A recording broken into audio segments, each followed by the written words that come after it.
नमस्कार दोस्तों, आज हम एक भूतिया पागल खाने के बारे में बात करेंगे। तो चलो आपका टाइम वेस्ट ना करते हुए हम इस कहानी को शुरू करते हैं। सुबह सुबह पागलों के अस्पताल के सामने ऑटो रुका। रवि ने ऑटो वाले को पैसे दिए और गेट के पास जाकर गार्ड को आवाज़ दी, पर वहाँ कोई नहीं था। इसलिए वह खुद ही बस गेट खोलने की राह देख रहा था। तभी सामने से एक आदमी दौड़ता हुआ आया और उसने गेट खोलकर रवि को अंदर लिया और हंसते हुए पूछा, तुम टीवी ठीक करने वाले हो ना? रवि बोला, नहीं नहीं। ये शब्द सुन के उस आदमी के चेहरे के भाव बदलने लगे और उसने रवि को कस के एक लाफा लगाया। रवि की आंखों के सामने अंधेरा छा गया। वो आदमी बोला, मेरा टीवी खराब है तो इस गेट से टीवी ठीक करने वाला आना चाहिए, तुम क्यों आ गए? रवि ने खुद को संभाला। फिर अचानक एक डॉक्टर, 4 कंपाउंडर वहां दौड़ते हुए आए और उस आदमी को पकड़ लिया। फिर डॉक्टर ने कहा, ले जाओ इसे और शॉक ट्रीटमेंट की तैयारी करो। डॉक्टर को देख के रवि बोला, हेलो सर, मैं रवि हूँ। आज इस अस्पताल में मेरी नौकरी का पहला दिन है। मुझे डॉक्टर पाटिल से मिलना है। डॉक्टर बोले, हाँ मैं ही हूँ पाटिल, तुम्हारे बारे में मुझे बताया गया है। तुम अपना अपॉइंटमेंट लेटर ऑफिस में जमा करा दो और वहीं वर्दी पहनकर सामने वाले ऑफिस में आकर मिलो। रवि थोड़ी ही देर में कंपाउंडर की ड्रेस पहन के ऑफिस में हाजिर हुआ। पाटिल, डॉक्टर बोले, अभी जो तुम्हें गेट के पास पागल मिला था वह यहाँ बस 8 दिन पहले आया है और अभी तक बहुत लोगों को थप्पड़ मार चुका है।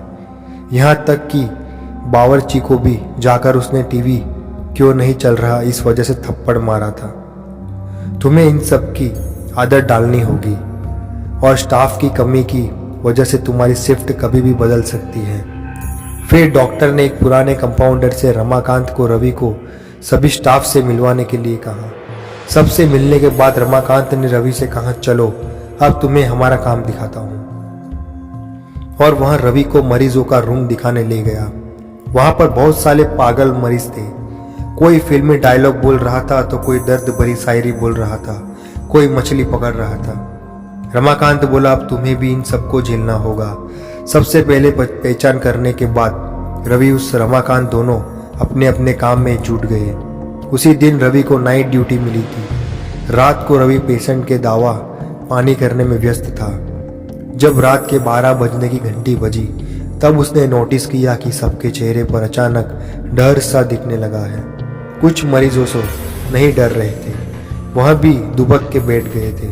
रवि ने एक डॉक्टर से पूछा कि यहाँ पर सभी लोग डरे हुए क्यों लग रहे हैं। डॉक्टर बोले कि 12 बजे के बाद हॉस्पिटल में पुराने मरे हुए पागलों की प्रेत आत्माएं घूमती है। तुम भी संभल कर रहना, हो सके तो किसी के साथ रहना। पर रवि का भूत प्रेत पर विश्वास नहीं था। उस रात रवि अकेले ही टॉयलेट की ओर जा रहा था। तभी उसे अपने पीछे किसी के होने का एहसास हुआ, लेकिन जब उसने पीछे मुड़ के देखा तब वहाँ कोई नहीं था। वहाँ आगे बढ़ने लगा, पर अब उसे किसी के कदमों की आहट महसूस होने लगी। फिर उसने सोचा कि शायद वहम होगा और वहाँ टॉयलेट में घुस गया। और जब वह टॉयलेट करके बाहर निकल रहा था तब उसे दिखा कि टॉयलेट के आईने पर लिखा है, तुम अब पागल होने वाले हो। रवि को लगा कोई उसकी खिंचाई कर रहा होगा। वार्ड में जाकर उसने किसी से कुछ नहीं कहा, बस वापस मरीजों का ध्यान रखने लगा। तभी अचानक उसे हॉस्पिटल में एक भयंकर चीखें सुनाई दी। वार्ड से बाहर आकर रवि आवाज की दिशा में तेजी से दौड़ा। वह आवाज स्टोर रूम में आ रही थी। जब रवि स्टोर रूम के अंदर पहुंचा तब दरवाजे के पीछे छुपे एक पागल ने दरवाजा अंदर से बंद कर लिया और उसी दरवाजे की ओर मुंह करके खड़ा हो गया। रवि दरवाज़ा खोलने आगे बढ़ा तब उस पागल ने रवि को उठा के हवा में उछाल दिया और ज़मीन पर गिरने की वजह से रवि की पीठ में चोट लगी। उतने में ही उसे एक विचित्र हंसी सुनाई दी। वह पागल बोला, मैंने कहा था ना तुम पागल होने वाले हो। रवि गुस्से में बोला, पागल आदमी तुझे तो मैं शौक दूंगा। पागल बोला, शौक की वजह से ही तो मैं मर गया था। हॉरर स्टोरी ये कहानी ये जताती है और अब मुझे शौक से कोई डर नहीं लगता। इतना कह के उसने एक हाथ से रवि को कान से पकड़ा और अपने दूसरे हाथ लाइट का स्विच बोर्ड खोले उसमें डाल दिया और रवि को 440 वोल्ट का झटका लगा दिया। पूरा हॉस्पिटल रवि की आवाज़ से गूंज उठा। उसकी आवाज़ सुनकर हॉस्पिटल का स्टाफ स्टोर रूम से दरवाज़ा तोड़ के अंदर आए। तब सबने देखा कि रवि बेहोश है। रवि को ले जाके मरीजों बेड पर सुलाया गया और जब रवि होश में आया तब वह उसका मानसिक संतुलन खो चुका था। वो आज भी उस पागलपन से बाहर नहीं निकल पाया और अब पागल रवि को लगता है कि वह एक सर्जन डॉक्टर है और अभी तक बहुत से मरीजों और डॉक्टर का ब्लड पेट का काट चुका है। अब हर रात हॉस्पिटल में चीखें सुनाई देती है और वहाँ पागलों की आत्मा वहाँ पे आती है। अभी रवि की आत्मा वहाँ पे घूमने की कोशिश करेगी क्योंकि अभी भी रवि जिंदा है, लेकिन रवि पागल हो चुका है। तो चलो हम आते हैं नेक्स्ट स्टोरी पे। हेलो दोस्तों, ये एक सत्य घटना घटना है। मुझे श्याम सुंदर जी ने मुंबई से भेजी है ये कहानी, जिसका अनुभव उनके साथ उनके मामा के लड़के को भी हुआ था। आगे की कहानी श्याम सुंदर जी के शब्दों में है। श्याम सुंदर जी कहते हैं, तो आप उनकी कहानी सुनिए। नमस्कार दोस्तों, ये भूतिया घटना तब की है जब मैं 16 साल का था। मैं हर गर्मियों की छुट्टी में मेरे शिवा मामा के गांव जाता था। मामा को एक लड़का है जिसका नाम अभिराज है। मैं और अभिराज हर छुट्टियों में पूरा दिन गांव में कहीं पर घुमा करते थे। भूत चढ़ा था कि हमें असली भूत देखना है।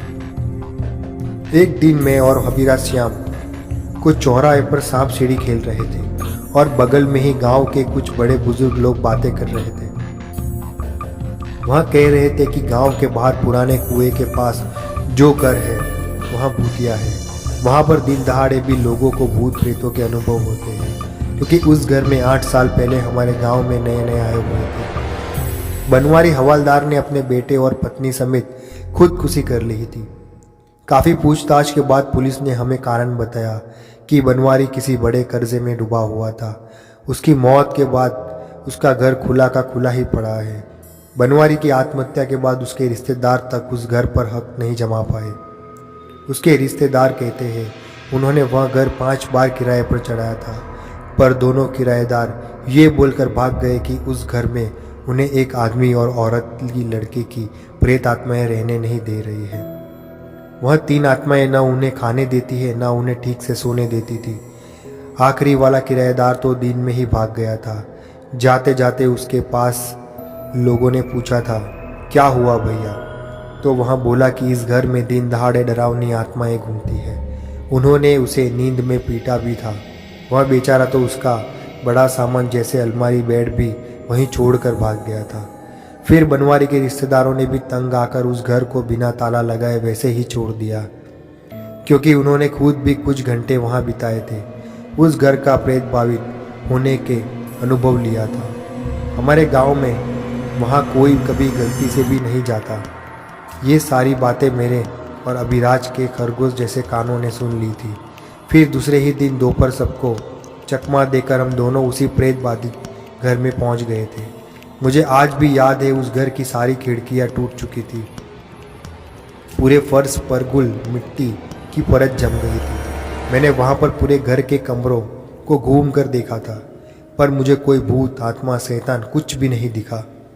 मेरे पूरा घर देखने तक अभिराज उस भूतिया घर में खिड़की पर बैठकर उस हवालदार को उसके सामने चिढ़ा रहा था। बाद में भी उसके बाजू में जाकर बैठ गया। खिड़की पर दोनों अंदर की तरफ पैर करके बैठे थे और दोनों की नज़र आंखें नीचे फर्श पर थी।